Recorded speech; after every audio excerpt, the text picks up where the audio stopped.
مفتی اعظم پاکستان حضرت مولانا مفتی محمد شفیع رحمہ اللہ تعالی فرمایا کہ جب میں پہلی بار روزہ اقدس پہ حاضر ہوا، یہ وہ شخص ہے کہ جس کی ساری زندگی قرآن و حدیث پڑھتے پڑھاتے گزر گئی، اور کہتے ہیں نا اگر درخت دیکھنا ہے تو پھل سے پتہ چلتا ہے،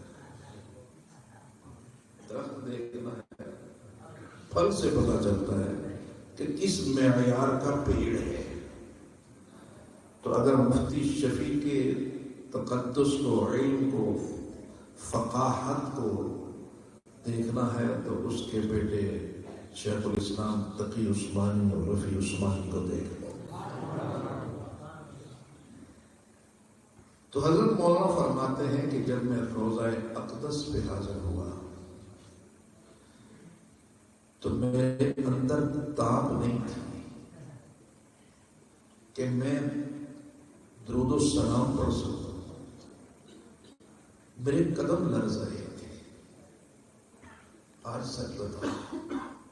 ایک شخص جس کی ساری زندگی قرآن و حدیث پہ لگی وہ کھڑا نہیں ہو سکتا،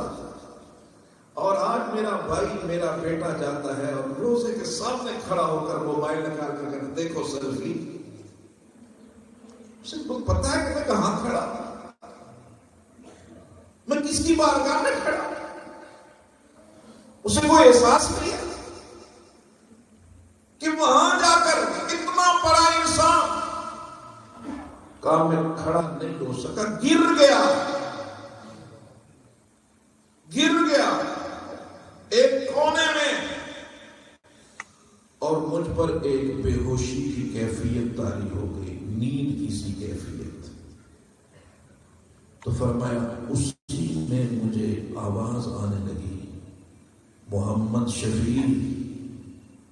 اور یہ آواز میرے آقا کے روزے سے آ رہی تھی۔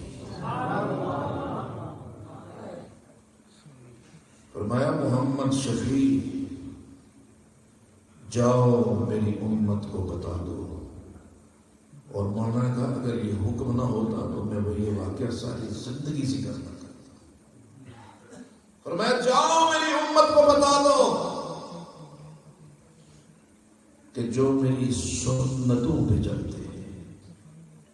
جو میری تعلیمات کے مطابق زندگی گزارتے ہیں، میری سنتوں پہ چلتے ہیں، وہ مجھ سے ہزاروں میل دور کیوں نہ بیٹھے ہوں، وہ میرے قریب رہتے ہیں، وہ میرے قریب رہتے ہیں، اور جو میری سنتوں والی زندگی کو چھوڑ کر بدعات اور خرافات والی زندگی میں زندگی گزارتے ہیں، وہ میری جالیوں سے کیوں نہ لپٹے ہوں، مجھ سے ہزاروں میل دور رہتے ہیں، ہزاروں میل دور رہتے ہیں۔ تو نبی کا قرب نبی کی تعلیمات کے ساتھ ہے، نبی کی تعلیمات کو اپناؤ گے نبی کا قرب مل جائے۔